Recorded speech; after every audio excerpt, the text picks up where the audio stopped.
Hello friends, weekend investing daily bite 6 फरवरी में स्वागत है आपका। आज हम अ, बात करेंगे सेक्टोरल मिस्टेक्स जो हम थीमेटिक फंड्स में इन्वेस्टमेंट करते हैं, उसमें कैसे मिस्टेक्स हम करते हैं। लेकिन उससे पहले कुछ एक दो अनाउंसमेंट्स हैं। अ, एक तो कल हम आस्क वीकेंड इन्वेस्टिंग राउंड करेंगे शाम को, तो डेली बाइट की जगह डेली बाइट तो होगी, बट उसमें जो कंटेंट होगा वो आपके क्वेश्चंस के आंसर्स होंगे। तो फ्राइडे को 3:30 बजे तक आप हमें एक्स पर ये हैशटैग लगाकर क्वेश्चन अपना भेज दीजिए और हम उसको टेक केयर करेंगे। इंडिविजुअल स्टॉक्स की क्वेरीज मत भेजिएगा, वो हम नहीं ले सकते हैं। स्पेशल रीबैलेंस नोटिस है, तो जो हमारे सब्सक्राइबर्स हैं एम आई इंडिया टॉप 10 और एम आई एवरग्रीन के, उनको एक रीबैलेंस एग्जीक्यूट करना है। उसमें एक स्टॉक चेंज हो रहा है दोनों स्ट्रैटेजीज़ में, और ये मंथली स्ट्रैटेजीज़ हैं, लेकिन इनमें एक मिड पीरियड रूल्स हैं कि अगर कोई स्टॉक बहुत ज़्यादा मिड पीरियड गिर जाएगा तो उसको हम एग्ज़िट करेंगे और नया स्टॉक उसकी जगह आएगा। तो और इसके जब आप एग्ज़ीक्यूट कर रहे हो, अगर इसमें कुछ इंक्रीमेंटल चेंजेस या छोटे और इंक्रीमेंटल चेंजेस बाकी स्टॉक्स में अगर आते हैं, तो उनको आप कस्टमाइज़ करके इग्नोर कर सकते हैं। तो सेम मिस्टेक, सेम लॉसेस, कैसे आपको बच के रहना है, ये आज का टॉपिक है। डिस्क्लेमर ज़रूर पढ़िए और सब्सक्राइब कर लीजिए चैनल को। बहुत कम सब्सक्राइबर्स अभी तक आए हैं इस चैनल पे, तो पता नहीं इसको हम कंटिन्यू करने का मोमेंटम बनेगा नहीं बनेगा, आई डोंट नो। बट अभी फ़िलहाल के लिए तो अभी हम कंटिन्यू कर रहे हैं। शायद 31 मार्च को एक डिसीजन लेंगे हम कि लोगों को पसंद आ रहा है कि नहीं आ रहा है।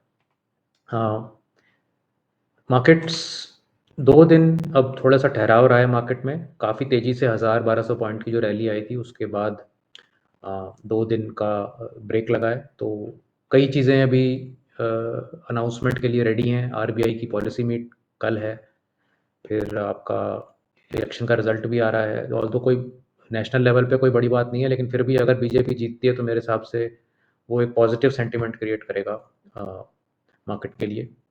और ओवरसीज़ से भी कोई अभी ऐसी डायरेक्टली इंडियन टैरिफ पे कोई खबर नहीं है, तो वहाँ तक तो वो बात भी ठीक अभी चल रही है। और इसके अलावा रिज़ल्ट थोड़े ठीक आने शुरू हुए हैं। मिड कैप, स्मॉल कैप के रिज़ल्ट थोड़े से ठीक आ रहे हैं। तो आई थिंक ओवरऑल एक रीज़नेबल स्टेबिलिटी है। मुझे ऐसा लग नहीं रहा कि वही हम एकदम से गिर के फिर से वापस नीचे जाएँगे। थोड़ा टाइम और मेरे को लगता है कि कंसोलिडेशन होगी और फिर देखते हैं क्या होता है। निफ्टी जूनियर में तो लेकिन बेरिश एनगल्फिंग रहा, 0.74% डाउन। निफ्टी मिड कैप्स में 1% डाउन, इसमें भी काफ़ी गिरावट थी आज। स्मॉल कैप्स में खास बात ये हुई कि वो बिल्कुल नहीं गिरे आज। तो ये एक बड़ा यूनिक सा फिनोमेना हुआ है कि मिड कैप्स, निफ्टी जूनियर सब में फॉल हुई, लेकिन स्मॉल कैप में फॉल नहीं हुई आज। और बैंक निफ्टी में भी फॉल नहीं हुई, 0.08%, जबकि स्टेट बैंक के रिजल्ट के बाद स्टेट बैंक भी गिरा। रिजल्ट ठीक ही लग रहे थे, लेकिन बैंक निफ्टी में बढ़त बरकरार है। तो बैंक निफ्टी जब तक स्टेबल है, मुझे लगता है कि मार्केट आराम से गिर नहीं सकती है। गोल्ड में आज स्टेबिलिटी थी। आज कोई बढ़त नहीं हुई। पिछले 5 दिन में काफ़ी, 5-7 दिनों में 80,000 से एकदम से हम 85,000 पर आ गए हैं, तो काफ़ी ज़ोर के एक बार रैली आई है। तो अब हो सकता है कुछ कंसोलिडेशन गोल्ड में भी आ सकती है।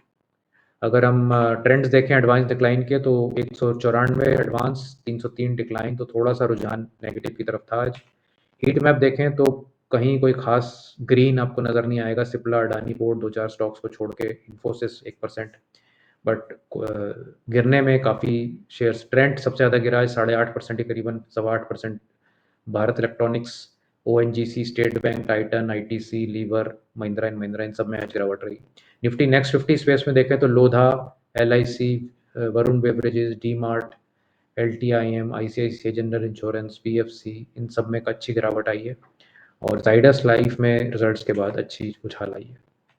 सेक्टर्स का देखें तो कोई खास सेक्टर प्लस में नहीं थे, सिर्फ defensive sector, pharma, banking, IT, इनमें हल्की सी गेन थी। अदरवाइज सारे सेक्टर डाउन, और सबसे ज़्यादा कैपिटल मार्केट सबसे ज़्यादा डाउन हुआ।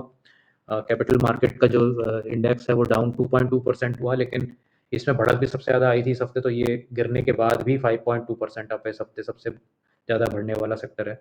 रियल एस्टेट भी 2.2% down, defence, public sector, tourism, consumption, FMCG, auto, energy, सब डाउन। तो आज का माहौल थोड़ा सा जो है एक पेसिमिज्म उसमें रहा।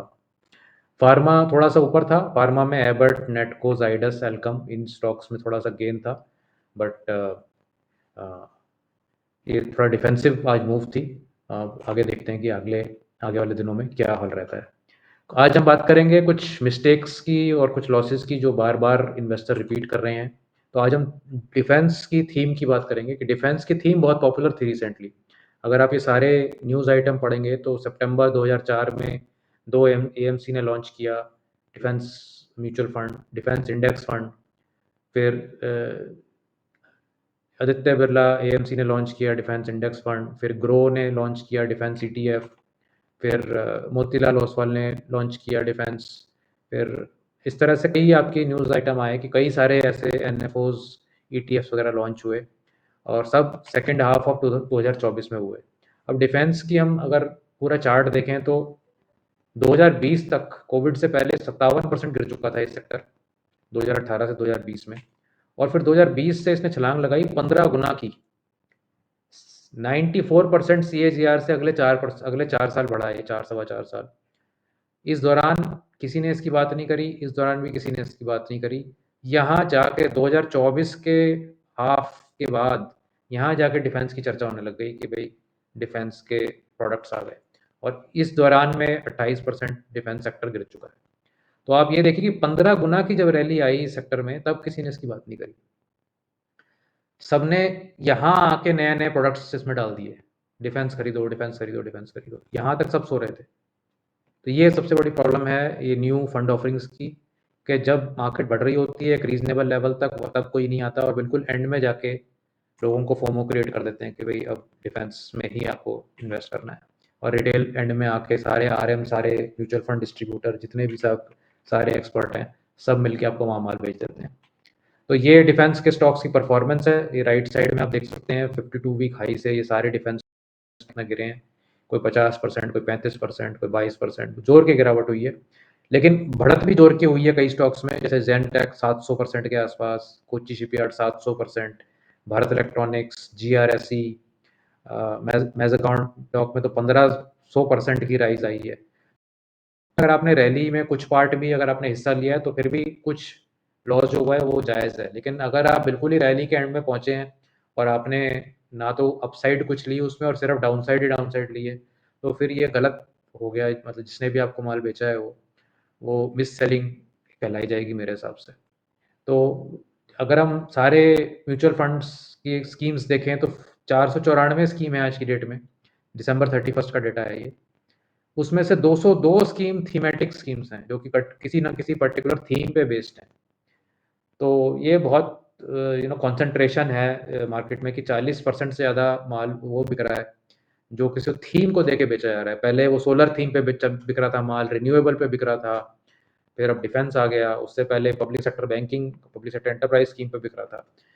तो ये मार्केट में लोगों के फोमो का फ़ायदा उठाया जाता है। एएमसीज जो हैं ये गलत टाइम पर फंड्स इसको प्रोडक्ट्स को लाती हैं और जल्दी से इनको बेच देती हैं। अगर इसमें हम नेट इन्फ्लो देखें दिसंबर के महीने में, चाहे 41,000 करोड़ रुपया नेट इन्फ्लो आया पूरी मार्केट में, उसमें से 15,000 करोड़ थीमेटिक सेक्टोरल और थीमेटिक फंड्स में लग गया। तो ये बेसिकली एक पुश है डिस्ट्रीब्यूटर्स की तरफ से, आपके बैंक के रिलेशनशिप मैनेजर्स की तरफ से, कि भाई आप यही खरीदो। आपको फ़ोन आएगा, सर ये वाला खरीद लो, डिफेंस ने बहुत बढ़िया किया है पिछले 2 साल में।